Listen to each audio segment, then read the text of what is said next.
Hello guys, today I will show you the method for how to copy a legal size page into a letter or A4 size.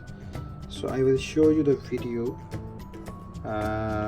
for the brother printer model MFC-990CW. So how you can make a copy from the bigger page, legal size page, into letter or A4.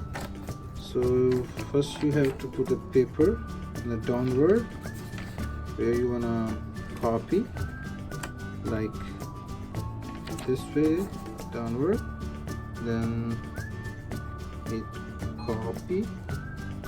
Okay, so this is the size, enlarge and then reduce. So you can see the letter to A4, A4 to letter, legal to A4, legal to letter.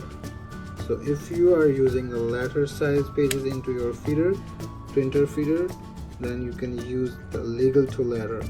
Otherwise, if you are using an A4 size page, then you can use legal to A4 size. So this is a quick method, so you can copy a legal size page into a letter or A4. Thanks for watching.